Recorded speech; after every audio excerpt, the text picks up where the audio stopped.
CH-59 Abhimanyu is missing Idhika. Idhika Kiara को CPR दे रही थी और कियारा को बचाने की कोशिश कर रही थी, लेकिन समीर और उसकी मां इधिका पर झपट पड़े थे। कियारा की सास तो इधिका के बाल तक खींचने लगी थी ताकि वह उसे बचा न पाए। इस बीच राघव मित्तल वहां पर पहुंचा, जो कियारा का भाई था। राघव ने जब पूरे नज़ारे को देखा तो वह दंग रह गया। साथ ही उसे बहुत गुस्सा भी आ रहा था। उसकी बहन कियारा फर्श पर जिंदगी और मौत के बीच लड़ रही थी तो उसकी सास और उसका पति उस लड़की पर हमला कर रहे थे, जो उसे बचाने जा रही थी।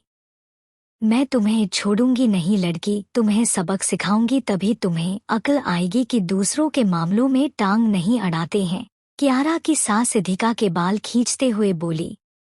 कियारा की सास हटने का नाम ही नहीं ले रही थी। इधिका ने देखा कि कियारा के हाथ की उंगलियों में कुछ मूवमेंट हुई थी। इसका मतलब उसकी सांसें लौट आई थी। कियारा के चेहरे पर मुस्कुराहट थी, लेकिन तभी उसने महसूस किया कि कियारा की सास अपने लंबे नाखूनों से उसका चेहरा बिगाड़ने की सोच रही थी। वो उस पर हमला करने जा ही थी कि इधिका ने गुस्से में उसका हाथ पकड़ लिया। कियारा की सास आगे कुछ करती उससे पहले एक अनजान आदमी ने समीर की मां की गर्दन पीछे की पकड़ कर खींचा और उसे दूर धकेल दिया था। वह राघव मित्तल था, जो सर्द निगाहों से उसकी तरफ देख रहा था। कौन हो तुम और तुमने मुझे इतनी बुरी तरह क्यों मारा? समीर की मां रोते हुए चिल्लाई। इधिका भी हैरान थी कि अचानक कौन अनजान शख्स आकर उनकी मदद करने लगा। समीर ने जब अपनी मां को इतनी बुरी तरह गिरते हुए देखा तो वह गुस्से से राघव पर चिल्लाकर बोला, कौन हो तुम, जिसने मेरी मां पर इतनी बुरी तरह हमला किया है? मेरी पत्नी के साथ तुम लोग इतना कर रहे थे, वो काफी नहीं था क्या, जो मेरी मां के साथ भी गलत करने लगे? मैं तुम्हें छोड़ूंगा नहीं। मैं अभी पुलिस को बुलाने जा रहा हूं। समीर गुस्से में राघव की तरफ बढ़ने लगा। तभी राघव ने अपनी मार्शल आर्ट दिखाते हुए उसके पेट में जोरदार पंच मारा। समीर कुछ लड़खड़ा कर पीछे गिर पड़ा था। राघव ने बॉडीगार्ड की तरफ देखा और सर्द आवाज में कहा, इन दोनों को पकड़ कर रखो और पुलिस को बुलाओ। इनके खिलाफ मुझे कंप्लेंट करनी है कि पैसे के चलते इन्होंने मेरी बहन को मारने की कोशिश की है। राघव ने इतना ही कहा और फिर जल्दी से वह कियारा के पास गया। वह उसे उठाते हुए बोला, क्या बेटा उठो, देखो मैं आ गया हूं तुम्हें लेने के लिए। प्लीज जाकर खोलो। कियारा राघव से उम्र में छोटी थी, तो वह उसे बच्चों की तरह प्यार करता था। इधिका समझ गई थी कि कियारा का भाई आ गया है। उसने राघव से शांत आवाज में कहा, इसकी सांसें लौट आई है, लेकिन इसका मतलब यह नहीं कि यह खतरे से बाहर है। इसे अभी सर्जरी की जरूरत है। Thank you so much miss. मुझे समझ नहीं आ रहा कि मैं आपके इन एहसानों का बदला कैसे चुकाऊं, राघव ने नम आंखों से कहा और कियारा को अपनी गोद में उठा लिया था। यहाँ आते समय राघव ने रास्ते में ही कियारा की सर्जरी की तैयारी करवा ली थी। वह इधिका से बात करना चाहता था, पर फिलहाल कियारा की जान बचाना जरूरी था। वह कियारा को लेकर वहां से ऑपरेशन थिएटर की तरफ बढ़ने लगा। कुछ ही देर में पुलिस भी वहां पहुंच गई थी। उन्होंने समीर और उसकी मां को अरेस्ट कर लिया था। आसपास के लोगों ने उनके खिलाफ गवाही दी, तो केस और भी स्ट्रांग हो गया था। इन सब में सब इधिका की तारीफ कर रहे थे, क्योंकि वह इकलौती शख्स ऐसी थी जो सबके रोकने के बावजूद कियारा की जान बचाने में लगी थी। इधिका पुलिस को अपना बयान दे रही थी, तभी आयशा उसे तिरछी निगाहों से देख रही थी।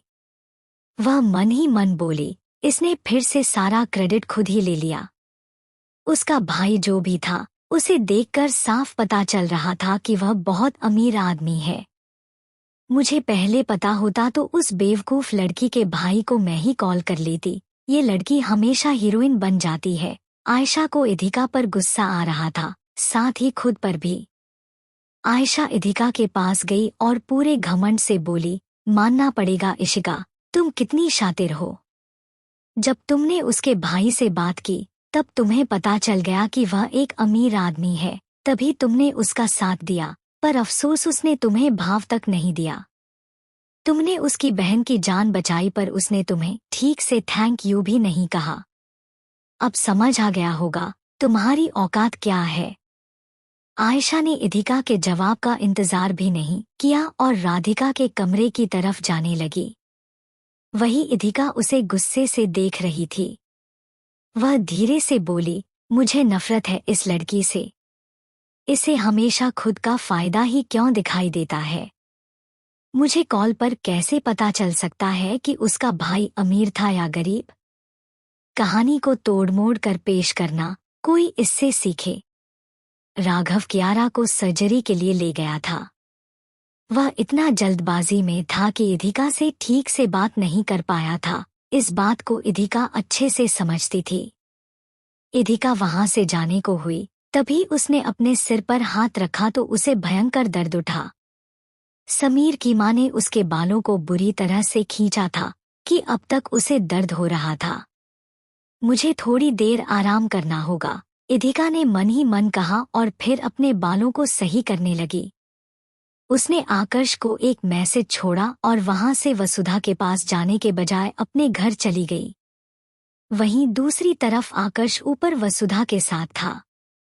अभी तक उसके दिमाग में वह गाड़ी वाला सीन घूम रहा था, जब अचानक इधिका उसके ऊपर आ पड़ी थी और अनजाने में ही सही उसने उसके कंधे पर किस किया था।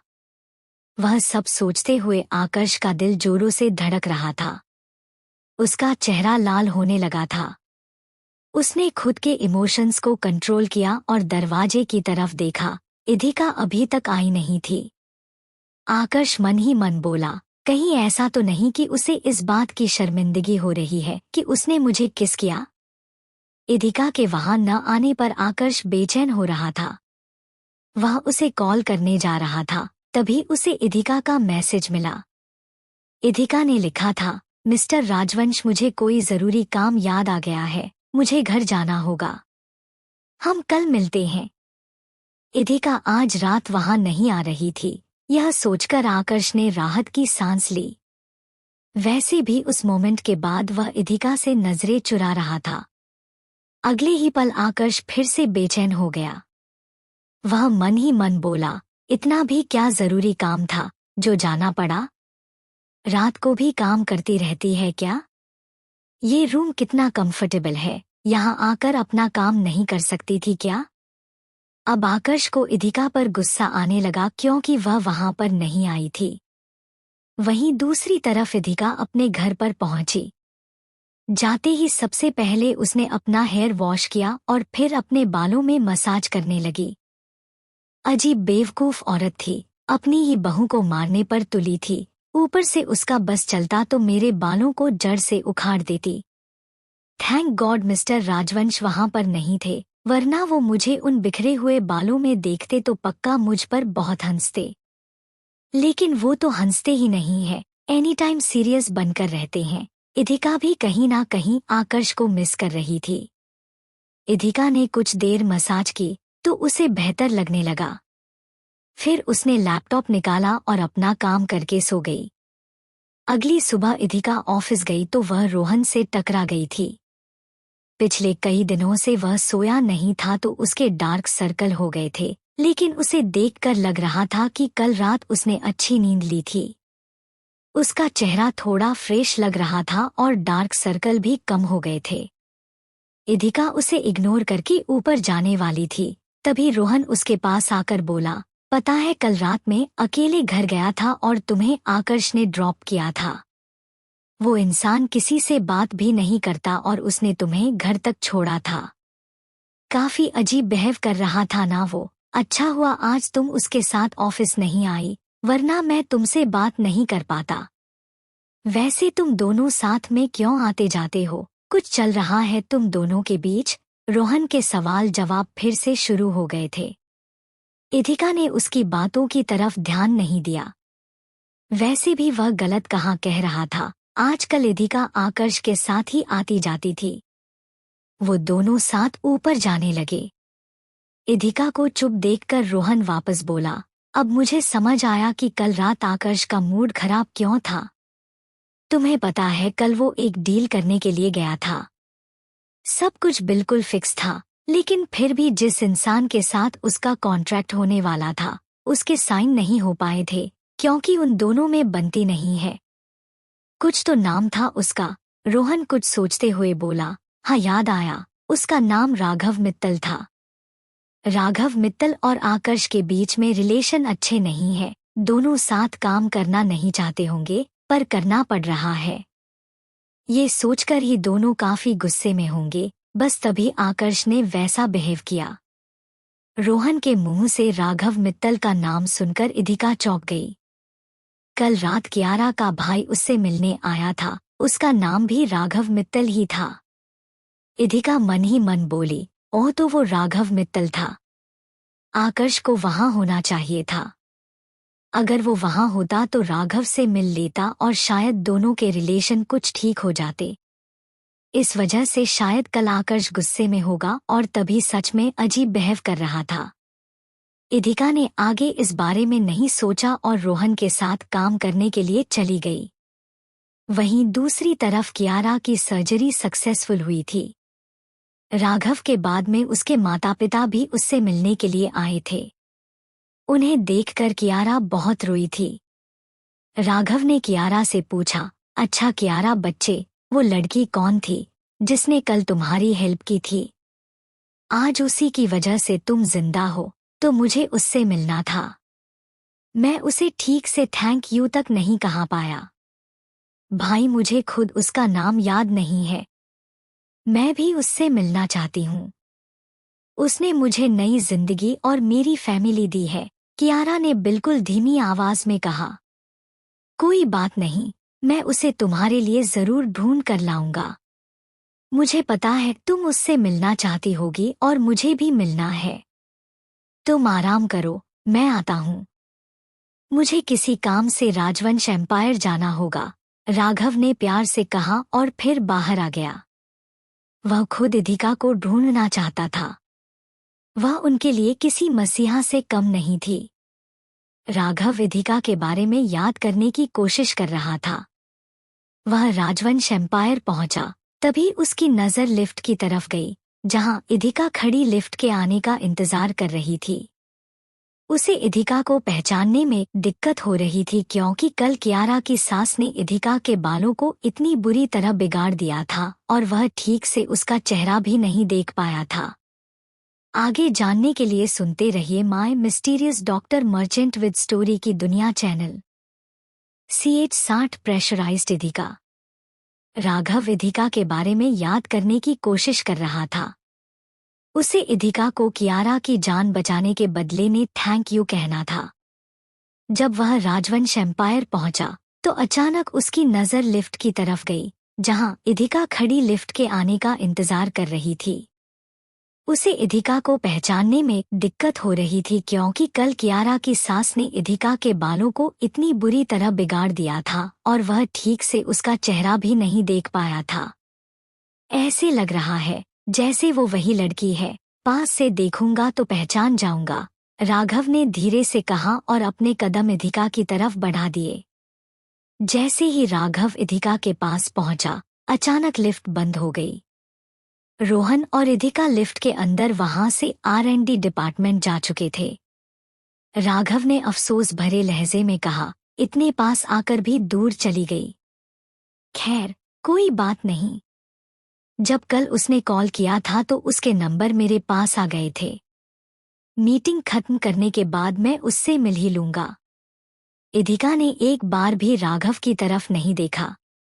वह रोहन के साथ R&D डिपार्टमेंट पहुंची। ऐसे ही वो लोग ऊपर पहुंचे। उन्होंने देखा कि उनके टीममेट्स आपस में बातें कर रहे थे। रोहन और इधिका वहीं पर खड़े होकर उनकी बातें सुनने लगे। सानिया ने कहा, कल फ्राइडे है। हमारा काम अभी भी हुआ नहीं है। मिस्टर नक्श राजवंश तो हमारा जीना हराम कर देंगे। जब उन्हें पता चला तो मुझे बहुत टेंशन हो रही है गाइज। कुछ सोचो टीना। उसके पास खड़ी लड़की टीना ने कहा, मुझे लगता है हमें हार मान लेनी चाहिए। यह बहुत मुश्किल है। यह किसी इंसान के बस का ही नहीं लग रहा। इसके लिए स्वयं भगवान को आकर इस प्रॉब्लम को सॉल्व करना होगा। कल रात मैंने सर को कॉल किया था तो पता चला कि वो रात को काम करने के बजाय सो रहे थे। लगता है उन्होंने भी हार मान ली है, सानिया ने उतरे हुए चेहरे के साथ कहा। मिस सिंघानिया इस बार कुछ नहीं कर सकती क्या? मुझे लगा पिछली बार की तरह वो हमारी हेल्प कर देगी, एक लड़का नाखून चबाते हुए बोला। अपने टीममेट से इधिका की बुराई सुनकर लक्ष्य ने तुरंत कहा, तुम उस पर सारा प्रेशर क्यों डाल रहे हो? इधिका अभी नहीं है, ऊपर से उसकी उम्र भी बहुत कम है। वो कितनी भी टैलेंटेड क्यों ना हो, लेकिन डॉक्टर मर्चेंट के बराबर नहीं हो सकती है। सबने लक्ष्य की बात पर सहमति जताई। बातें करते हुए जब उनकी नज़र इधिका और रोहन पर गई तो तुरंत उन्होंने बातचीत का रुख बदल दिया था।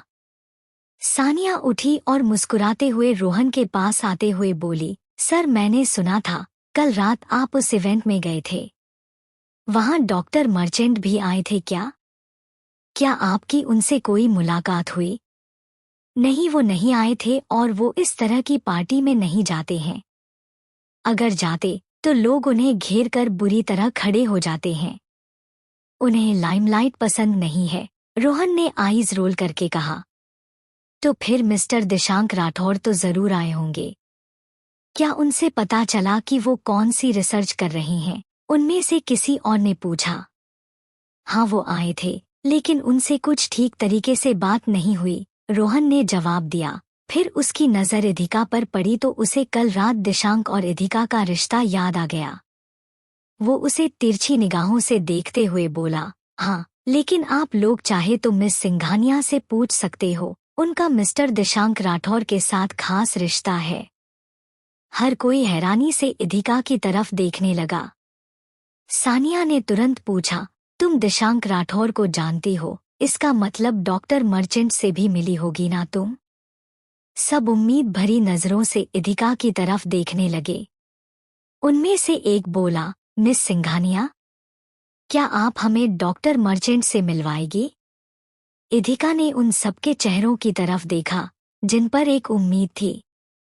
वो नहीं जानते थे कि वही डॉक्टर मर्चेंट है, लेकिन सब उसकी इतनी रिस्पेक्ट कर रहे थे, यह देखकर उसे मन ही मन बहुत अच्छा महसूस हो रहा था। इधिका उसकी तरफ देखकर मुस्कुराते हुए बोली, जरूर, देखना एक दिन डॉक्टर मर्चेंट आप सबके साथ जरूर काम करेंगे। उन्हें भी खुशी होगी आपके साथ काम करके। इधिका के कहते ही सब एक साथ हंस पड़े। उन्हें यह किसी मजाक की तरह लग रहा था।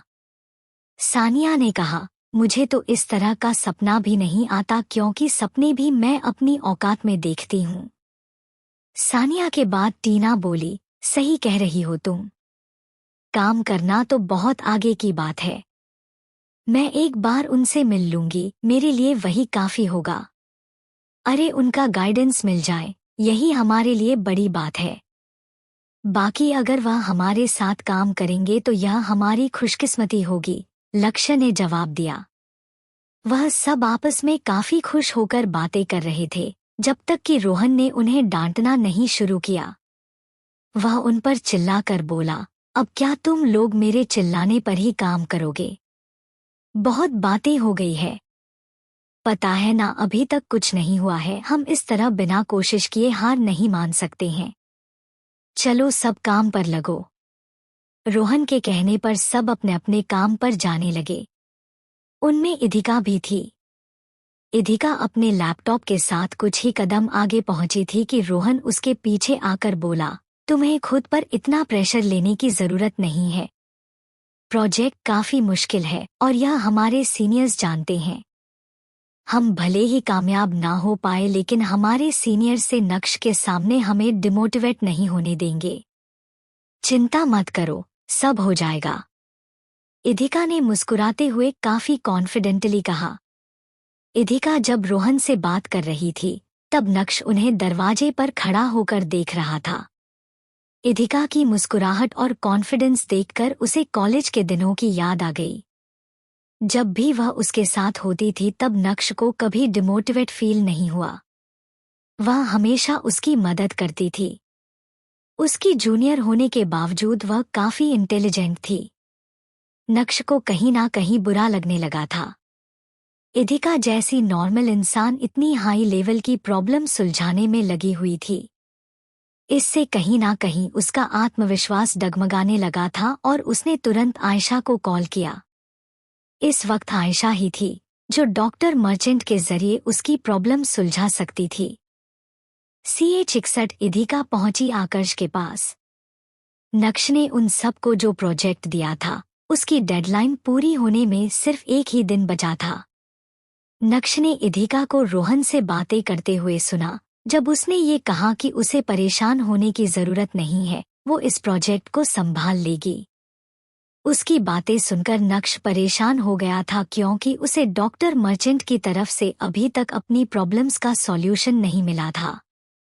नक्श ने तुरंत आयशा को कॉल किया और कहा, मैंने तुम्हें एक काम दिया था, वो भी तुमसे ठीक से नहीं हुआ। डॉक्टर मर्चेंट ने अभी तक मेरे प्रोजेक्ट पर काम किया है या नहीं? नक्श को गुस्से में देखकर आयशा थोड़ी घबरा गई।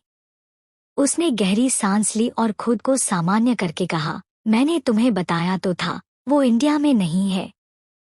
उन्हें आने में टाइम लगेगा। वो काफी बिजी रहते हैं। मुझे कुछ नहीं पता, मुझे कल तक मेरे प्रोजेक्ट का काम पूरा चाहिए आयशा, नक्श ने चिढ़कर कहा, जिस पर आयशा चुप हो गई थी। आयशा फंस गई थी। उसने नक्श को टालने की भी कोशिश की, लेकिन वो उसकी बात सुन नहीं रहा था।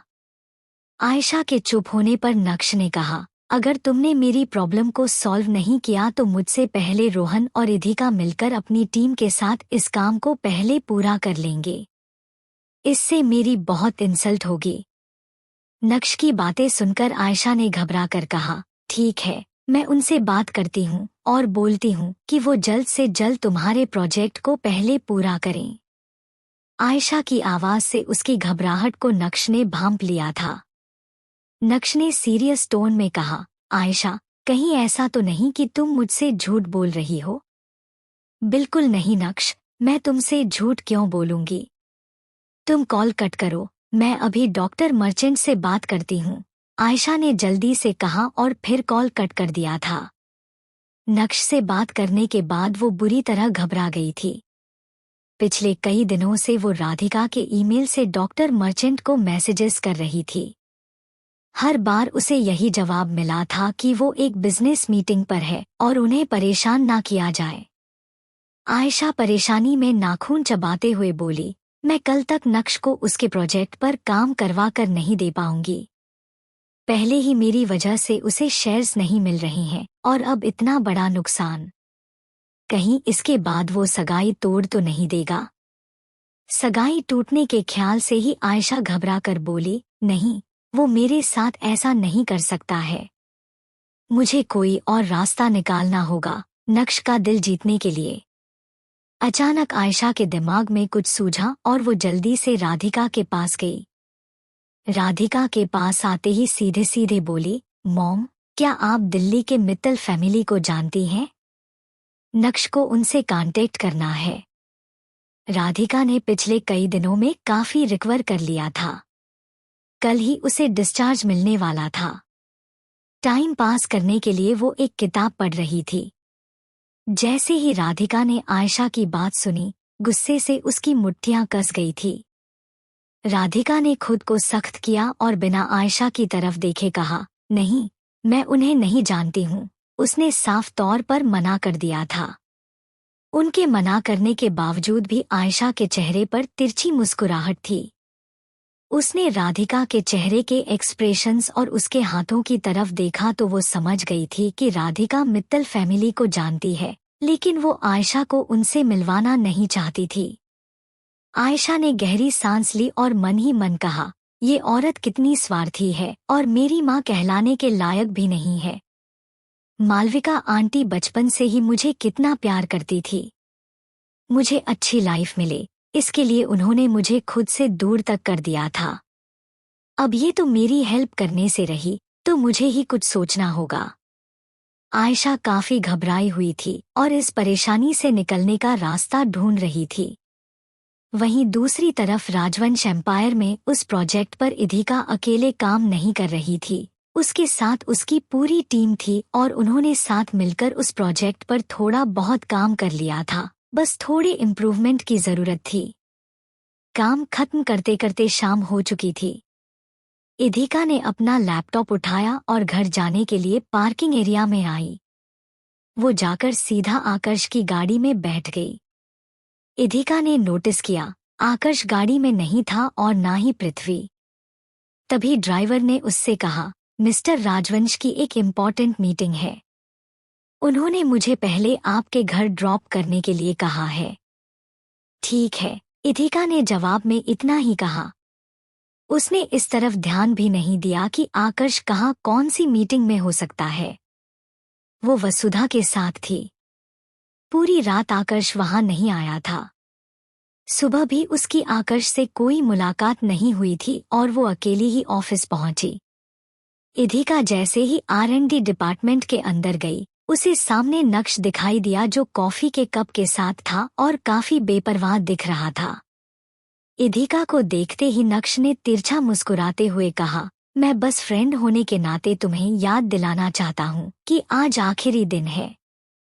अगर तुमने शर्त के मुताबिक काम नहीं किया तो तुम्हें पता है ना, तुम्हें मेरी सारी बात माननी पड़ेगी। इधिका ने गहरी सांस ली और धीरे से बड़बड़ा कर कहा, इस आदमी के पास करने के लिए कोई काम नहीं है क्या? जब देखो इधर उधर भटकती आत्मा की तरह घूमता रहता है। इधिका ने नक्श को इग्नोर किया और फिर अपनी टीम के वर्क स्टेशन की तरफ जाने लगी। नक्श उसके पीछे आते हुए बोला, देखो, एक बात तो तय है कि तुम ये शर्त हारने वाली हो। बदले में तुम्हें मेरे लिए काम करना पड़ेगा।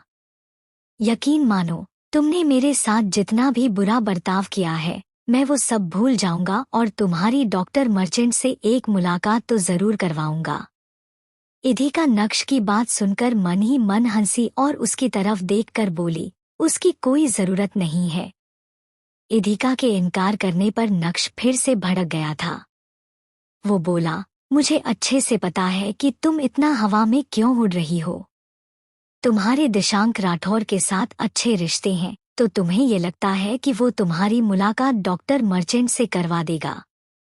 किसी गलतफहमी में मत रहना, उस जैसे लोग लड़कियों को यूज करना जानते हैं। जिस दिन तुमसे उसका मन भर जाएगा, वो तुम्हें छोड़ देगा। अगर वो इतना ही तुम्हारा सगा है, तो उसने तुम्हारी मदद क्यों नहीं की इस प्रोजेक्ट में? मैंने कहा ना, मुझे कोई जरूरत नहीं है किसी की भी, इधिका ने इस बार सख्ती से कहा। नक्श इस पर हंसते हुए बोला, लगता है तुमने दूसरों की तारीफों को कुछ ज्यादा ही सीरियसली ले लिया है। वो तुम्हारी तारीफ करते हैं तो तुम्हें लगता है कि तुम डॉक्टर मर्चेंट के लेवल की हो गई हो और उन प्रॉब्लम्स को सॉल्व कर सकती हो जिनके बारे में तुम जानती तक नहीं हो। मैंने उन्हें सॉल्व कर लिया है, इधिका ने सिर हिलाकर कहा। उसने अब तक डॉक्टर मर्चेंट के तौर पर आयशा को कुछ नहीं भेजा था। अब मजाक उड़ाने की बारी इधिका की थी। उसने नक्श को घूरते हुए पूछा, मेरा काम तो हो गया। अब अपना बताओ, क्या डॉक्टर मर्चेंट ने तुम्हें उन सभी प्रॉब्लम का सॉल्यूशन भेजा? इधिका की बात सुनकर नक्श बुरी तरह चौंक गया। उसने फिर से पूछा, क्या तुमने सच में उसे कर लिया है? इधिका ने बिना कुछ बोले हाँ में सिर हिला दिया। उसे अभी भी यकीन नहीं हो रहा था। इधिका सिर्फ अंडर ग्रेजुएट थी और उसने इस प्रॉब्लम को सॉल्व कर लिया था, जबकि दूसरी तरफ जब उसने डॉक्टर मर्चेंट को प्रोजेक्ट को भेजा था तब आयशा ने यही कहा था कि ये काफी मुश्किल है और डॉक्टर मर्चेंट को थोड़ा टाइम लगेगा। फिर ऐसा कैसे हो सकता था कि डॉक्टर मर्चेंट को जो काम मुश्किल लग रहा था वो इधिका ने कर दिखाया? नक्श अपने ख्यालों में खोया हुआ था। तभी इधिका ने अपनी आंखें छोटी की और बोली, बस थोड़ा सा अरेंजमेंट बाकी है। थोड़ी देर में मैं उसे तुम्हें भेज दूंगी। एक और बात, अपनी शर्त मत भूलना और आगे से टीम 1 के काम में टांग अड़ाने के बारे में सोचना भी मत। अपनी बात खत्म करके इधिका वापस अपने वर्क स्टेशन पर आ गई थी। उसके साथ काम करने वाले लोगों ने उसे नक्श के साथ देख लिया था। लक्ष्य ने उसे आते ही पूछा, क्या उसने फिर से तुम्हें डॉक्टर मर्चेंट के साथ कंपेयर करने की कोशिश की? वो इंसान इतना घटिया है कि कुछ कह नहीं सकते। अफसोस है कि वो हमारा सीनियर है। मिस सिंघानिया, तुम उसकी बातों को इतना सीरियसली मत लो। यहाँ सब जानते हैं कि नक्श का बिहेवियर कैसा है। वो एक अमीर बाप के बिगड़े हुए बेटे के अलावा और कुछ नहीं है। सानिया ने इसका कंधा सहला कर कहा। पूरी टीम इधिका को काफी अच्छे से सपोर्ट कर रही थी। सब अपनी अपनी राय रख रहे थे। तभी रोहन अपने केबिन से निकलते हुए बोला, ये सब बिल्कुल ठीक कह रही हैं। तुम इतनी कम उम्र में भी काफी अच्छा कर लेती हूँ, तो तुम्हें डॉक्टर मर्चेंट से खुद को कंपेयर करने की जरूरत नहीं है। वो उम्र में बड़े हैं तो एक्सपीरियंस के साथ नॉलेज भी आता है। जब तुम बड़ी हो जाओगी तब तुम्हें भी काफी कुछ आ जाएगा। सबने रोहन की तरफ देखा तो उसकी आंखें आज फिर से सूजी हुई थी। इसका मतलब साफ था कि वो पूरी रात रुककर काम कर रहा था। रोहन ने महसूस किया कि सब उसकी तरफ परेशान चेहरे के साथ देख रहे थे। रोहन ने उन सब को तसल्ली देते हुए कहा, मुझे ऐसे मत देखो। हाँ, मैंने पूरा सॉल्व नहीं किया, लेकिन छोटा मोटा सॉल्यूशन निकाल लिया है। इससे हमें और टाइम मिल जाएगा और फिर हम इस पर आगे काम करेंगे तो प्रॉब्लम सॉल्व हो ही जाएगी। वहां आने से पहले रोहन ने आकर्ष को मैसेज भेजा था और उनके वर्क स्टेशन में चल रही टेंशन के बारे में उसे बताया था। जब भी मीटिंग होनी थी तब सबके सामने आ ही जाना था कि नक्श ने उन्हें किस तरह प्रेशराइज किया था और इस मामले में उसे आकर्ष की मदद मिलने की पूरी उम्मीद थी। रोहन ने आगे कहा, तुम सब लोग चिंता मत करो। मैं टीम का हेड हूँ तो सारी जिम्मेदारी मुझ पर आती है, चाहे वो सक्सेस हो या फेलियर। रोहन के ये शब्द सुनकर इधिका काफी इम्प्रेस हुई। टीम लीडर होने के नाते वो असफलता की जिम्मेदारी लेने के लिए भी तैयार था, जबकि बाकी लोग ऐसा नहीं करते थे। इधिका उसे देखकर मुस्कुराई और बोली, ठीक है, पर आपको ऐसा करने की जरूरत नहीं है क्योंकि मैंने प्रोजेक्ट पूरा कर लिया है। रोहन काफी हड़बड़ाहट में था, इसलिए उसने इधिका की बात सुनी नहीं। वो बोला, अरे मैं संभाल लूंगा। मैं बोलते हुए अचानक रोहन रुक गया और अपनी बात अधूरी छोड़ दी। उसकी आंखें हैरानी से बड़ी हो गई जब उसे इधिका की बात समझ आई कि उसने प्रोजेक्ट को पूरा कर लिया है। क्या तुमने उसे पूरा कर लिया है? रोहन ने आंखें बड़ी करके कहा। बाकी लोग भी इधिका की तरफ से हैरानी से देख रहे थे। रोहन ने गहरी सांस लेकर कहा, देखो, मैं बहुत थका हुआ हूँ और मेरे साथ मजाक मत करो तुम। लक्ष्य ने कहा, हाँ, ऐसा मजाक झेलने की यहाँ किसी की भी हिम्मत नहीं है इधिका। मैं मजाक नहीं कर रही हूँ। रुकिए, मैं आप सबको मेल कर देती हूँ ताकि आपको समझ आ जाए, इधिका ने जवाब दिया और फिर अपना लैपटॉप खोलकर इस वक्त उन सबको मेल की कॉपी को भेज दिया था। उन सबको अभी भी यकीन नहीं हो रहा था। जब उन सबके मोबाइल पर नोटिफिकेशन साउंड मिला तो सब अपना अपना लैपटॉप चेक करने लगे। उन सब ने ईमेल खोला और इधिका के भेजे हुए मेल को चेक किया। वाकई इधिका ने उसे सॉल्व कर लिया था और वो उसे समझने की कोशिश कर रहे थे। वहां बिल्कुल सन्नाटा छाया हुआ था और सब अपने काम में लगे हुए थे। लगता है इन्हें अब आधे घंटे किसी से कोई फर्क नहीं पड़ने वाला है, सबको बिजी देखकर इधिका ने अपने मन में कहा और ऊपर जाने लगी। वो आकर्ष से मिलने के लिए जा रही थी। मुझे मिस्टर राजवंश से बात करके वो बुक लेनी होगी। ये प्रॉब्लम सॉल्व हो गई है, लेकिन दादी के लिए दवाई बनाना अभी बाकी है, इधिका ने मन ही मन कहा और फिर ऊपर आकर्ष के फ्लोर पर पहुंच गई। वहीं ऊपर आकर्ष कुछ डॉक्यूमेंट चेक कर रहा था। तभी पृथ्वी उसके पास आकर बोला, sorry to disturb you sir, पर वो मिस सिंघानिया आपसे मिलने के लिए ऊपर आई है। अगर आप ज्यादा बिजी हो तो मैं उन्हें वापस भेज दूं? आकर्ष इधिका के साथ अभी भी उस मोमेंट में उलझा हुआ था जहां गाड़ी में उसने अनजाने में उसके कंधे पर किस कर दिया था। उसके बाद से ही आकर्ष अलग ही फीलिंग्स से जूझ रहा था। उसने खुद को सख्त किया और बिना किसी भाव के कहा, नहीं, ये बस हो गया है। उसे भेज दो अंदर। पृथ्वी ने उसकी बात पर हाँ में सिर हिलाया। उसने इधिका को अंदर भेज दिया था। उसके अंदर आते ही आकर्ष ने फिर से अपनी नजरें नीचे कर ली। वो उसकी तरफ देख तक नहीं रहा था। आकर्ष ने डॉक्यूमेंट की तरफ देखते हुए बिल्कुल धीमी आवाज में कहा, मुझे R&D डिपार्टमेंट में चल रही सारी टेंशन के बारे में पता है। अगर तुम लोगों से प्रोजेक्ट पूरा नहीं हुआ है तो मैं बोर्ड मीटिंग में उसे देख लूंगा। कंपनी के कुछ रूल्स होते हैं, उसके हिसाब से कोई भी सीनियर अपनी जूनियर को प्रेशराइज करके काम नहीं करवा सकता है। आकर्ष को लगा कि इधिका उसके पास इसलिए आई है ताकि वो उसकी मदद ले सके। रोहन ने उसे पहले ही इस बारे में बता दिया था। आकर्ष अपनी तरफ से तैयारी करके बैठा था। उसकी बातें सुनकर इधिका के चेहरे पर मुस्कुराहट आ गई। उसने गहरी सांस लेकर कहा, लेकिन मैं उस वजह से तुम्हारे पास नहीं आई थी। मैं यहाँ इसलिए आई थी क्योंकि एक्चुअली मैं तुम्हारे बारे में ही सोच रही थी। बोलते हुए अचानक इधिका रुक गई। तो वहीं इधिका की बातें सुनकर आकर्ष का पेन भी रुक गया था। वो उसके बारे में सोच रही थी। ये जानकर आकर्ष ने तुरंत अपना काम छोड़ दिया और इधिका की तरफ देखने लगा। इधिका ने बेबी ब्लू कलर का लूज शर्ट और नीचे डार्क ब्लू डेनिम पैंट्स पहने हुए थे। हमेशा की तरह वो खूबसूरत लग रही थी।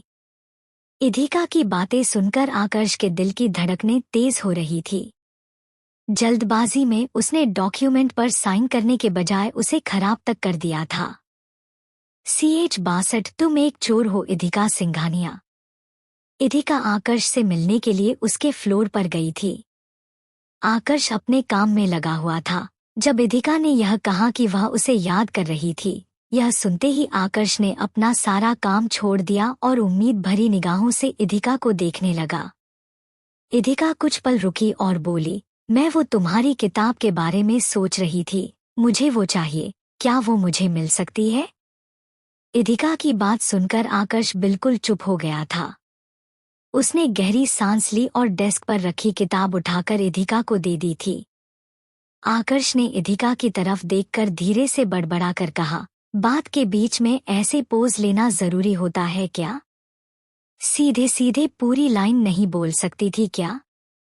हद है, ये मेरे बारे में नहीं, मेरी बुक के बारे में सोच रही थी। आकर्ष की बात इधिका को सुनाई नहीं दी। वह किताब मिलने से काफी खुश हो गई थी। उसने मुस्कुराकर आकर्ष को थैंक यू कहा। इसके बाद इधिका वहां से जाने लगी। आकर्ष उसे जाते हुए देख रहा था। उसे देखकर वह सार्कास्टिकली मुस्कुराकर बोला, अजीब बात है, इसे तो कोई फर्क ही नहीं पड़ रहा और मैं पिछले 2 दिनों से इसके बारे में सोचे जा रहा हूँ। मुझे इसके बारे में इतना नहीं सोचना चाहिए, इसका तो बॉयफ्रेंड भी है। आकर्ष ने तुरंत ही अपने इमोशंस को कंट्रोल किया और फिर से अपने काम में लग गया। R&D डिपार्टमेंट का इधिका का काम खत्म हो गया था, तो उसने पूरा ध्यान अल्जाइमर की दवाई की तरफ देना शुरू कर दिया था। शाम तक बिल्कुल सही चल रहा था, लेकिन अचानक ही उस डिपार्टमेंट का डायरेक्टर अर्पित चौधरी और नक्श गुस्से में वहां पर पहुंचे। उनके साथ मैनेजर भी था। रोहन ने इधिका के भेजे हुए प्रोजेक्ट को पूरी तरह चेक कर लिया था। उसमें किसी तरह की कोई प्रॉब्लम नहीं थी। जब डायरेक्टर और नक्श वहां आए तो रोहन उनके पास जाकर बोला, मानना पड़ेगा इस बार हमारी कंपनी को काफी अच्छी एम्प्लॉय मिली है। इधिका ने उस प्रॉब्लम को सॉल्व कर दिया है। देखना इधिका का काम डॉक्टर मर्चेंट के जितना ही अच्छा होने वाला है। रोहन की बात सुनकर डायरेक्टर चौधरी ने उसकी तरफ गुस्से से देखा, तो वहीं नक्श भौहें उठाकर बोला, हाँ, उनके जैसा अच्छा तो होना ही है क्योंकि दोनों का प्रोजेक्ट एक जैसा जो है। रोहन ने उसे सीरियसली नहीं लिया। वह हंसते हुए बोला, तब तो ये बहुत अच्छी बात है जो दोनों के सॉल्यूशन एक जैसे हैं। अचानक उसने नक्श की बात पर गौर किया और हैरानी से पूछा, आखिर मतलब क्या है तुम्हारी बात का? दोनों एक जैसे हैं। सॉरी, मुझे कहने में थोड़ी सी गलती हो गई। दोनों एक जैसे नहीं बल्कि एक ही है, क्योंकि तुम्हारी प्यारी इधिका ने डॉक्टर मर्चेंट की फाइल को चुराया है। नक्श ने गुस्से में जवाब दिया। रोहन को सुनाने के बाद नक्श ने इधिका की तरफ देखा और उसकी इंसल्ट करते हुए कहा, दोपहर को मुझे डॉक्टर मर्चेंट का मेल मिला था। मैंने तुम्हारा भेजा हुआ प्रोजेक्ट भी देखा था। अब मुझे समझ आ रहा है तुम इतनी कॉन्फिडेंट क्यों थी। काफी चालाक हो तुम, जो जानबूझकर डॉक्टर मर्चेंट से पहले मेल भेजा ताकि हमें शक ना हो, हमें यही लगे कि उस प्रॉब्लम को तुमने सॉल्व किया है। थोड़ा बहुत डिस्क्रिप्शन बदल दिया तो क्या हो गया, बाकी सब बिल्कुल सेम है मिस सिंघानिया। तुम्हारी भोली शक्ल के पीछे तुम अपनी काली करतूत को छुपा नहीं सकती। अब सबको पता चल जाएगा कि तुम एक चोर हो इधिका सिंघानिया। नक्श ने सीधे सीधे इधिका पर प्रोजेक्ट चोरी करने का इल्जाम लगाया था। उसकी बातें सुनकर रोहन गुस्सा हो गया। वो बोला, तुम्हें कोई गलतफहमी हो गई होगी। इधिका काफी वक्त से हमारे यहाँ काम कर रही है। हम अच्छे से जानते हैं कि वो कितनी टैलेंटेड है। हमने भी प्रोजेक्ट में उसकी मदद की है। किस तरह की गलतफहमी? नक्श ने भौहें चढ़ाकर कहा, कहीं तुम ये तो कहने की कोशिश नहीं कर रहे कि इधिका ने नहीं, बल्कि डॉक्टर मर्चेंट ने उसके प्रोजेक्ट को कॉपी किया है? ये क्या मजाक है? कहाँ, वो एक डॉक्टोरल स्कॉलर है और इधिका अंडरग्रेजुएट है। तुम खुद समझ सकते हो किसके पास ज्यादा एक्सपीरियंस और टैलेंट है। नक्श ने काफी फैक्ट के साथ अपनी बात बोली थी तो रोहन आगे कुछ नहीं कह पाया। वहीं जब इधिका ने उनकी बातचीत को सुना तो उसने गुस्से से मुट्ठियां भींच ली थी। इधिका मन ही मन बोली, ऐसा कैसे हो सकता है? मैंने तो प्रोजेक्ट से जुड़ा हुआ कोई भी मेल किसी को नहीं भेजा था। इसका मतलब किसी ने मेरे प्रोजेक्ट के साथ छेड़छाड़ की है। उसे थोड़ा बहुत बदला और ऐसे प्रिटेंड किया जैसे डॉक्टर मर्चेंट ने उसे भेजा हो। ये सब नक्श की हरकत है ताकि वो मुझे अपने करीब ला सके। तुम इतना कैसे गिर सकते हो नक्श राजवंश? इधिका उनके पास गई और शांत लहजे में कहा, आपको मेरे ऊपर कोई और भी इल्जाम लगाने हैं तो आप लगा सकते हैं। क्या लगता है मैंने डॉक्टर मर्चेंट का आया हुआ मेल पढ़ लिया और फिर उसे कॉपी करके आपको भेज दिया था? आपको कोई और भी पॉसिबिलिटीज नजर आती है तो वो भी बता दीजिए। इधिका का लहजा भले ही शांत हो, पर उसके शब्द सख्त थे। उसकी बात सुनकर डायरेक्टर भी हैरान रह गए। यहाँ और क्या पॉसिबिलिटी हो सकती थी?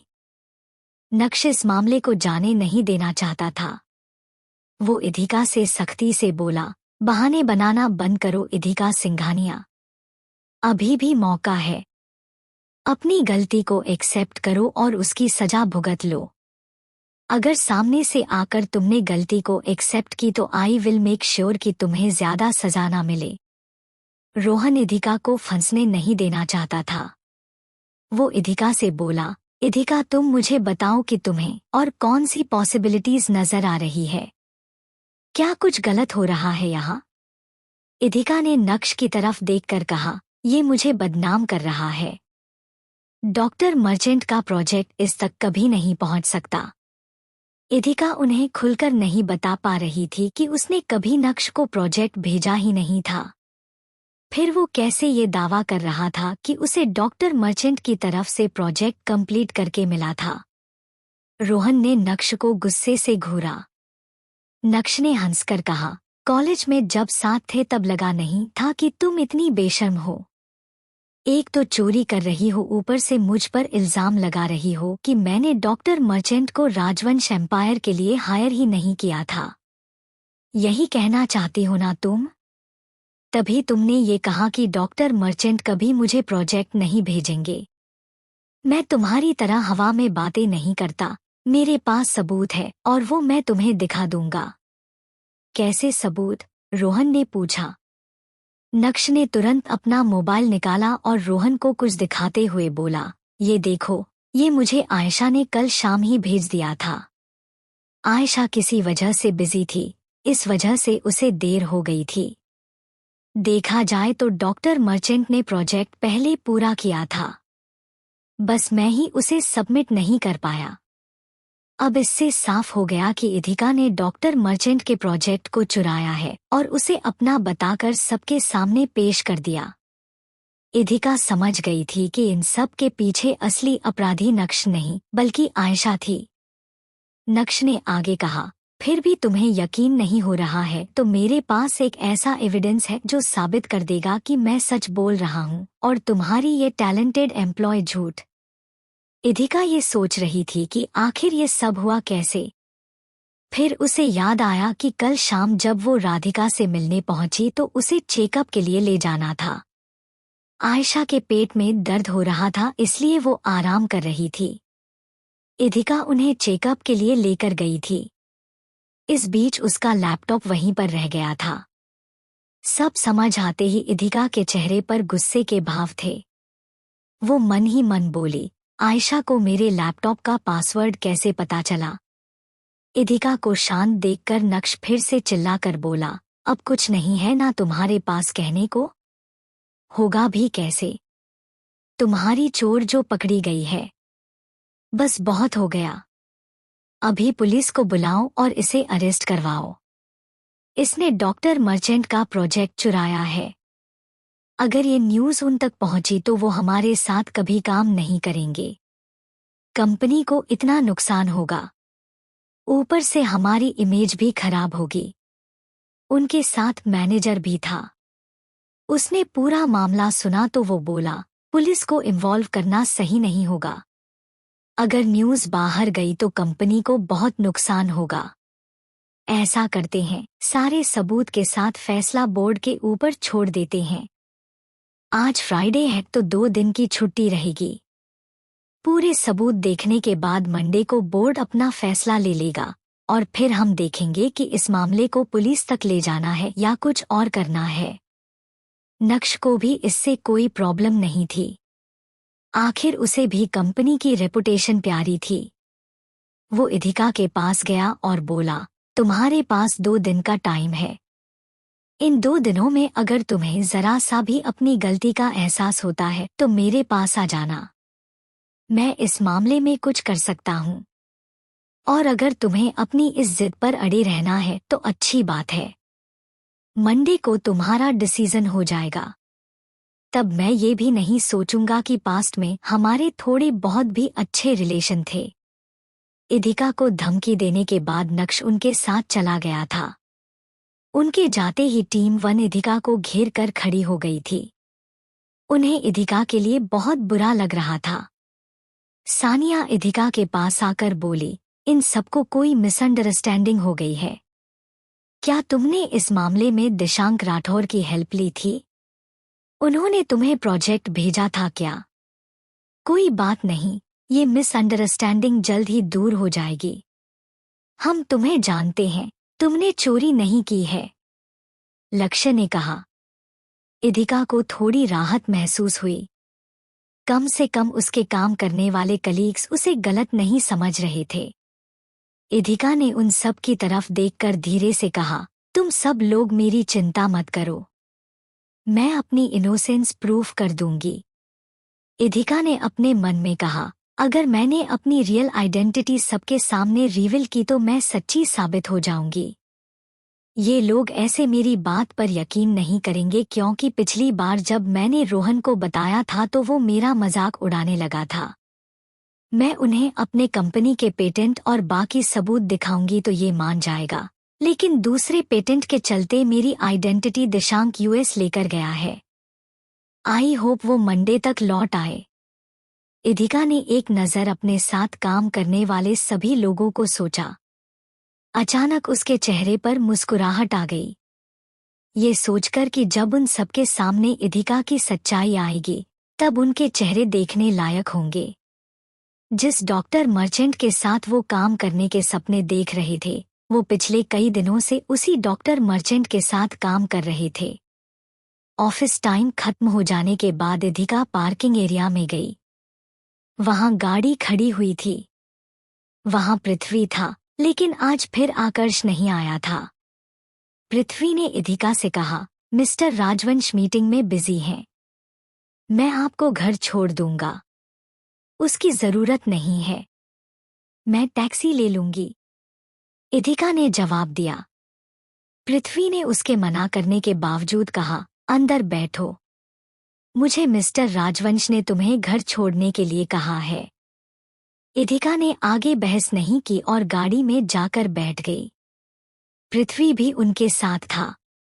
गाड़ी में बैठते ही पृथ्वी ने कहा, मिस सिंघानिया, हर काम आराम से होता है और तुम बहुत जल्दबाजी दिखा रही हो। डायरेक्ट डॉक्टर मर्चेंट के साथ खुद का कंपैरिजन कर लिया। वैसे आज तुमने अपने डिपार्टमेंट में हंगामा मचा दिया था। पृथ्वी की बातों से साफ था कि शाम को R&D डिपार्टमेंट में जो भी हुआ था वो उससे छुपा हुआ नहीं था। इधिका ने उसे देखकर सिर हिलाया। इधिका ने उसकी बात का कोई जवाब नहीं दिया। पृथ्वी ने आगे कहा, तुम्हें क्या लगता है कि दादी तुम्हें पसंद करती है और उनकी वजह से मिस्टर राजवंश तुम्हें सबसे प्रोटेक्ट कर रही हैं, तो तुम्हारा जो मन करेगा वो तुम करोगी? बाकी सब तो ठीक था, लेकिन चोरी करना यहाँ कोई सहन नहीं करने वाला है। इधिका पृथ्वी को कोई जवाब नहीं देना चाहती थी। उसने तुरंत अपने बैग से ईयरप्लग्स निकाले और अपने कानों में डालकर म्यूजिक सुनने लगी। उसकी इस हरकत पर पृथ्वी भी हैरान रह गया। उनकी गाड़ी जल्द ही अस्पताल पहुंच गई थी। इधिका जब सीढ़ियों से जा रही थी तब उसे आदर्श सिंघानिया मिल गए थे। उन्होंने इधिका की तरफ देखकर रूखे तरीके से बोला, राधिका तुमसे मिलना चाहती है। इधिका ने बिना कुछ कहे हाँ में सिर हिलाया और फिर आदर्श के साथ राधिका के रूम में पहुंची। उसने वहां जाकर देखा कि श्रुति ने सारी पैकिंग कर रखी थी। इसका मतलब साफ था कि उनको डिस्चार्ज मिल गया था। बस वो इधिका से मिलना चाहती थी, इसलिए अभी तक घर नहीं गई थी। इधिका को देखते ही राधिका ने चिंता जताते हुए कहा, इधिका, ये मैं क्या सुन रही हूँ? तुमने डॉक्टर मर्चेंट का प्रोजेक्ट चुरा लिया? मुझे यकीन नहीं हो रहा कि तुमने ऐसा कुछ किया होगा। इधिका कोई जवाब देती उससे पहले आदर्श ने सार्कास्टिकली कहा, तुम्हारे यकीन न करने से क्या होगा राधिका? हमारे पास पूरे सबूत है। ये तो नक्श ने पुलिस को नहीं बुलाया क्योंकि उसका नाम हमारी फैमिली से जुड़ा हुआ है। तुम बेवजह ही इस पर इतना यकीन करती हो। मैंने तो तुम्हें पहले ही कहा था, मालविका दास की बेटी से और क्या उम्मीद की जा सकती है? उसी का गंदा खून इसकी रगों में दौड़ रहा है। आदर्श की बात सुनकर राधिका ने गुस्से में चिल्ला कर कहा, मैं इधिका से बात कर रही हूँ, तो आप थोड़ी देर चुप नहीं रह सकते क्या? फिर उन्होंने इधिका से पूछा, मुझे बताओ इधिका, आखिर क्या चल रहा है? मुझे तुमसे सुनना है सारा सच। राधिका अभी भी इधिका पर यकीन करती थी। ये देखकर इधिका की आंखें नम होने लगी। जबकि उसका खुद का बाप था जो उसे अपनी बेटी तक मानने से इनकार करता था। आज भी राधिका को इधिका की परवाह थी। ये देखकर उसे अच्छा लग रहा था, लेकिन इधिका उसकी बात का कोई जवाब देती उससे पहले आयशा बीच में बोल पड़ी, इधिका, मुझे पता है तुमने राजवंश एम्पायर किसी खास मकसद से ज्वाइन किया है। तुम्हें क्या लगा कि तुम मिस्टर आकर्ष राजवंश और बड़ी दादी को इम्प्रेस करके सक्सेस हासिल कर लोगे?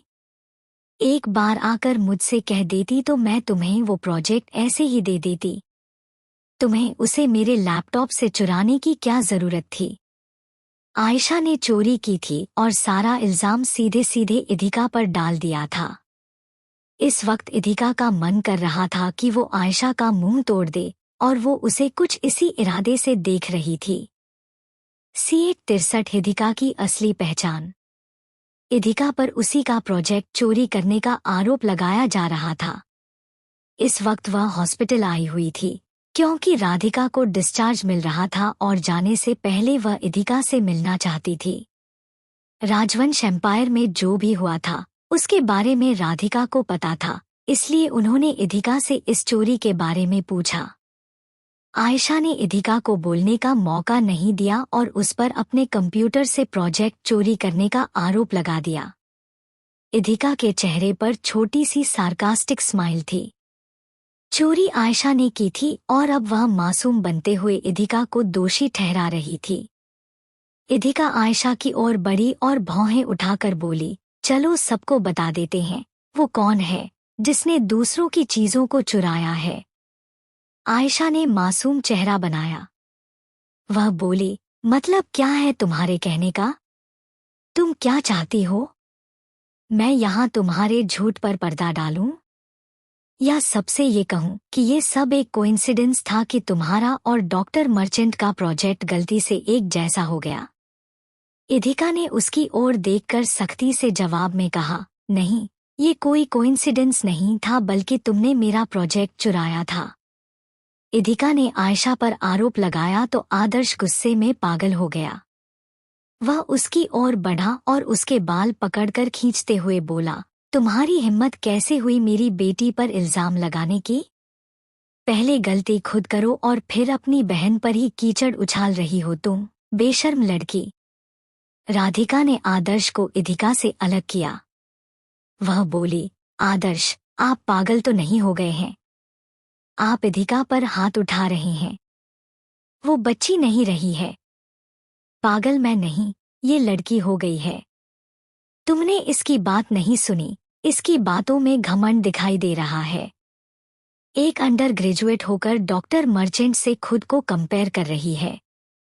ये बेवकूफ लड़की खुद की हदें नहीं जानती है। ये तुम्हारे प्यार और परवाह के लायक नहीं है। इसे इसके किए की सजा भुगतनी होगी। आदर्श ने गुस्से में जवाब दिया। राधिका को अभी भी इधिका की परवाह हो रही थी। वह धीरे से बोली, अगर राजवंश एम्पायर ने पुलिस को बुलाया तो इधिका को जेल जाना पड़ सकता है। मैं इस मामले को अपने तरीके से सॉल्व करना चाहती हूँ। मैं डॉक्टर मर्चेंट से बात कर लेती हूँ। जब तक वो इस मामले में शांत रहेंगे तब तक मामला ज्यादा नहीं बढ़ेगा। इतना कहकर राधिका ने अपना मोबाइल निकाला। वह डॉक्टर मर्चेंट से बात करना चाह रही थी। मैं डॉक्टर मर्चेंट को कॉल करने जा रही हूँ। राधिका उन्हें देखते हुए बोली और सीधे डॉक्टर मर्चेंट को व्हाट्सएप कॉल लगा दिया। राधिका के कॉल आने पर इधिका ने अपना मोबाइल बाहर निकाला। वो साइलेंट था। इधिका राधिका के सामने आयशा से कोई बहस नहीं करना चाहती थी, क्योंकि अगर मामला थोड़ा सा भी ज्यादा बढ़ता तो राधिका की तबीयत खराब हो सकती थी। वैसे भी मंडे तक सच सबके सामने आ ही जाना था। वही उसकी उम्मीद से परे कुछ अलग ही हुआ। जैसे ही राधिका ने डॉक्टर मर्चेंट को कॉल किया, आयशा घबराते हुए राधिका के पास जाकर बोली, मॉम प्लीज नहीं, कहकर उसने कॉल डिस्कनेक्ट कर दिया था। आयशा की इस हरकत पर राधिका ने भौहें चढ़ाकर कहा, लेकिन क्यों नहीं? और तुमने कॉल डिस्कनेक्ट क्यों किया? आयशा ने खुद को नॉर्मल किया और कहा, एक्चुअली नक्श चाहता है कि मामला सामने ना आए और अंदर ही संभाल लिया जाए। अगर मामला बाहर निकला तो इससे डॉक्टर मर्चेंट के लिए मुसीबत हो सकती है। राजवंश एम्पायर उनके खिलाफ लीगल एक्शन लेगा। आपके चलते डॉक्टर मर्चेंट इधिका के खिलाफ कुछ ना करें, पर वो खुद तो मुसीबत में आ सकते हैं ना। अच्छा ऐसा है क्या? राधिका ने हैरानी से पूछा। हाँ ऐसा ही है, आयशा ने जवाब दिया। फिर उसने इधिका की तरफ देखा। उसकी आंखों में चालाकी दिखाई दे रही थी। आयशा इधिका से बोली, देखो इधिका, इन सबको हवा देने का कोई फायदा नहीं है। अपनी गलती मानो और डॉक्टर मर्चेंट और राजवंश एम्पायर के सामने एक माफीनामा पेश कर दो। मैं नक्श को कहूंगी कि वो इस मामले को संभाल ले और तुम्हें किसी तरह की सजा न दी जाए। तुम अगर सोच रही हो कि मिस्टर आकर्ष राजवंश तुम्हारी हेल्प कर देंगे, तो ऐसा भी नहीं है। मिस्टर राजवंश तुमसे ज्यादा राजवंश एम्पायर के लिए लॉयल है। राधिका परेशान ना हो जाए इसलिए आदर्श ने उसके पास आकर उसके कंधे सहलाकर कहा, राधिका, देखा तुमने, हमारी बेटी सब कुछ कितना अच्छे से संभाल रही है। तुम बेवजह फिक्र कर रही हो। इधिका को बस एक ऑफिशियली सॉरी कहना है और फिर उसे कोई सजा नहीं दी जाएगी। इधिका इन सब के बीच में नजरें झुकाए हुए चुपचाप खड़ी हुई थी। उसके हाथ में उसका मोबाइल था। उसे बस एक कॉल करने की देर थी और फिर सबके सामने उसके डॉक्टर मर्चेंट होने की सच्चाई आजाद हो जाती। लेकिन क्या वो आयशा के झूठ को एक्सेप्ट कर पाती? वो आयशा से बहुत प्यार करती थी और हर माँ बाप की तरह शायद वो आयशा की गलती को नज़रअंदाज कर देती। इधिका अन्याय सहने वालों में से नहीं थी। उसने अलग तरीके से अपना पक्ष रखने का सोचा। उसने राधिका से कहा, मिसेस सिंघानिया, अगर मुझसे प्रोजेक्ट पूरा नहीं होता तो मुझे झूठ बोलने की कोई जरूरत नहीं थी और ना ही मेरे ऊपर कोई प्रेशर था। डॉक्टर मर्चेंट का प्रोजेक्ट चुराने की भी जरूरत नहीं थी। लेकिन आप मुझे ये बात बताइए कि क्या डॉक्टर मर्चेंट ने राजवंश एम्पायर के लिए काम करने के लिए हाँ कह दी थी, जो वो उनके लिए कोई प्रोजेक्ट पूरा करेंगे? राधिका सोच में पड़ गई थी। इधिका का कहना सही था। लेकिन तभी आयशा ने कहा, तुम बीच में दूसरी बातें क्यों लेकर आ रही हो? मैंने मॉम से पहले ही बात कर ली थी। मैंने उन्हें बता दिया कि मैंने उनके मोबाइल से डॉक्टर मर्चेंट से बात की थी और उन्होंने राजवंश एम्पायर के लिए काम करने के लिए हाँ कह दिया था। इधिका उसकी बात का कोई जवाब देती उससे पहले आदर्श बीच में बोला, इधिका, तुम्हें अपने किए पर जरा भी पछतावा नहीं है ना? यहाँ तुम्हारी बहन तुम्हारे लिए क्या कुछ नहीं कर रही है। राधिका तुम्हारे लिए परेशान हो रही है, लेकिन तुम हो कि उल्टा उसे ही कसूरवार ठहरा रही हो। आदर्श कुछ पल रुका और फिर दरवाजे की तरफ इशारा करके बोला, अभी के अभी बाहर निकलो यहाँ से। इधिका ने आगे कुछ नहीं कहा और वहां से जाने का सोचा। जाने से पहले उसने एक नज़र राधिका की तरफ देखा जो कुछ सोच रही थी। हालांकि मंडे तक सच सामने आ जाना था, लेकिन क्या राधिका इस बात को एक्सेप्ट कर पाएगी कि आयशा ने उसके साथ में कितना गलत किया था? इधिका ने आंख भरी और फिर वहां से जाने के लिए निकली। तभी उसे एहसास हुआ कोई उसके पीछे दौड़ कर आ रहा है। उसने पीछे मुड़कर देखा तो वो आयशा थी। आयशा ने उसके पीछे जाकर तिरछा मुस्कुराते हुए कहा, तुम्हें एक फ्री की एडवाइस देती हूँ। राजवंश एम्पायर इस मामले को ज्यादा बढ़ाना नहीं चाहती है। यही मौका है, वहां से निकाल लो, वरना बुरा फंसोगी। उसकी बातें सुनकर इधिका के चेहरे पर हंसी के भाव थे। आयशा ने उसका प्रोजेक्ट चुराया था और उसका सच सामने ना आ जाए, ये सोचकर वो इस मामले को खत्म कर देना चाहती थी। इधिका ने आयशा की तरफ देखकर धीरे से कहा, यहाँ कोई नहीं है तो तुम्हें ड्रामा करने की जरूरत नहीं है। हम दोनों ही अच्छे से जानते हैं कि किसने प्रोजेक्ट को चोरी किया है। आयशा अभी भी बेशर्मी से बोली, हाँ, सबको पता है प्रोजेक्ट तुमने चोरी किया है। हमारे पास तो सबूत भी मौजूद है। तुम्हारे पास पीछे हटने का कोई रास्ता नहीं है। तुम्हें क्या लगता है कि तुमने अपनी चोरी इतनी सफाई से कर ली कि पीछे से कोई सबूत भी नहीं छोड़ा होगा? इधिका ने भौहें उठाकर कहा। इधिका की बात सुनकर आयशा ने हंसते हुए कहा, तुम यहाँ डॉक्टर मर्चेंट की बात कर रही हो क्या? वो आकर तुम्हारी कोई हेल्प नहीं करेंगे। तुम कितनी भोली हो ना। उन्हें कोई फर्क नहीं पड़ेगा इन सब से कि कौन उनके नाम का कैसे इस्तेमाल कर रहा है। आयशा को यही लगता था कि डॉक्टर मर्चेंट अब तक इन सब से अनजान है और कौन उन्हें जाकर बताने वाला है जो वो इन सब में पड़ेंगे। इधिका के पास फिलहाल वो इल्जाम सहने के अलावा और कोई रास्ता नहीं था। अगर इधिका खुद डॉक्टर मर्चेंट नहीं होती तो शायद ही डॉक्टर मर्चेंट इन सब के बारे में जान पाते। इधिका ने मुस्कुराते हुए कहा, गलत का रास्ता चुना है ना तुमने तो अच्छाई की उम्मीद मत करना। इतना कहकर इधिका वहां से चली गई। उसके जाते ही आयशा की मुस्कुराहट धीरे धीरे खत्म हो गई और इस वक्त उसके चेहरे पर नफरत के भाव थे जो कि इधिका के लिए थे। वहीं दूसरी तरफ आकर्ष इस वक्त एक मीटिंग के अंदर था। वो अभी भी राजवंश एम्पायर में था। मीटिंग खत्म हो जाने के बाद आकर्ष जब कॉन्फ्रेंस रूम से निकला तो वहां दरवाजे पर नजरें झुकाए हुए रोहन खड़ा था। आकर्ष को देखते ही रोहन जल्दी से बोला, आकर्ष, मुझे तुम्हारी हेल्प चाहिए और तुम मुझे मना नहीं करोगे। दूसरी तरफ चलकर बात करते हैं, आकर्ष ने सख्त आवाज में कहा। थोड़ी दूर जाने के बाद जब रोहन को लगा कि वो मीटिंग अटेंड करने वाले बाकी एम्प्लॉइज और मेंबर्स से दूर आ गया है, तब उसने आज शाम को जो भी हुआ था उसके बारे में आकर्ष को बताया। सब बताने के बाद रोहन बोला, इधिका एक अंडर ग्रेजुएट है, हो सकता है कि जल्दी सक्सेस हासिल करने के लिए उसने गलत रास्ता अपनाया होगा। मैं उसे समझा दूंगा, आगे से वो ऐसा नहीं करेगी। इसकी वजह से कंपनी को कोई नुकसान नहीं हुआ है। तुम्हारे आगे कोई कुछ नहीं बोलता है तो तुम प्लीज मामले को अपने तरीके से संभाल लेना। आकर्ष ने उसकी बात का कोई रिस्पांस नहीं दिया और लिफ्ट की तरफ बढ़ने लगा। रोहन उसके पीछे आ रहा था।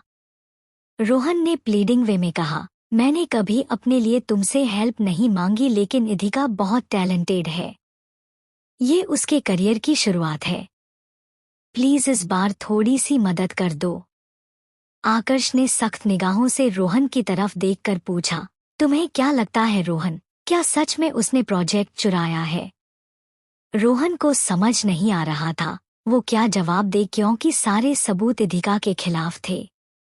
उसे चुप देखकर आकर्ष लिफ्ट के अंदर गया और उसे वहीं पर छोड़कर पार्किंग एरिया में पहुंच गया था। पृथ्वी वहां उसका इंतजार कर रहा था।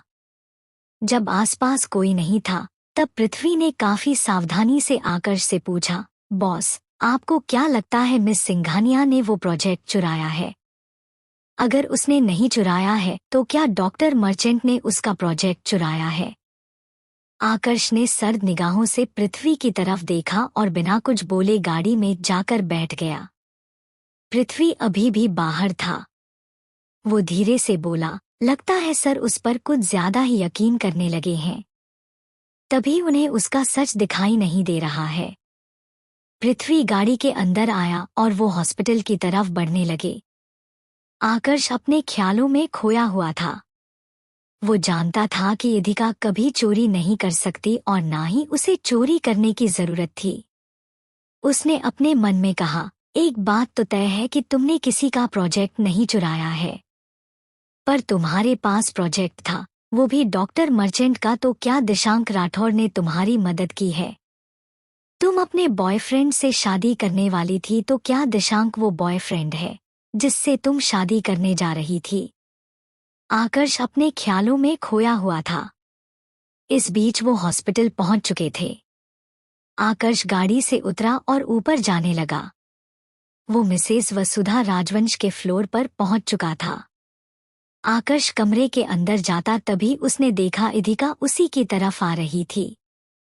उसने बेबी पिंक सिंपल और कंफर्टेबल फ्रॉक पहना था। इधिका को देखते ही आकर्ष के चेहरे के भाव अपने आप नरम पड़ गए थे। इधिका के पास आते ही आकर्ष ने धीरे से पूछा, तुम्हें किसी तरह की हेल्प चाहिए? इधिका ने मुस्कुरा कर ना में सिर हिलाकर कहा, नहीं, मैं ठीक हूँ। इधिका के मना करते ही आकर्ष के चेहरे के भाव सख्त हो गए थे। वो अपने गुस्से को काबू करके बोला, तुम्हें मेरी हेल्प की जरूरत नहीं है, इसका मतलब तुम दिशांक राठौर के पास जा रही हो। ठीक है, मानता हूँ, मैंने कुछ मामलों में अपनी लिमिट क्रॉस की है, लेकिन इसका मतलब ये तो नहीं कि तुम्हारी किसी तरह से मदद नहीं कर पाऊंगा। लेकिन मुझे अपनी आइडेंटिटी प्रूफ करने के लिए दिशांक की ही जरूरत पड़ेगी, तो मुझे उसी के पास जाना होगा। इधिका ने जवाब में कहा। Identity proof? आकर्ष ने हैरानी से पूछा। वो समझ नहीं पा रहा था कि आखिर इधिका को अपनी आइडेंटिटी प्रूफ करने की क्या जरूरत पड़ गई। वहीं इधिका खुद को सच्चा साबित करने के लिए अब अपनी डॉक्टर मर्चेंट वाली असली पहचान को सबके सामने लाने का सोच रही थी।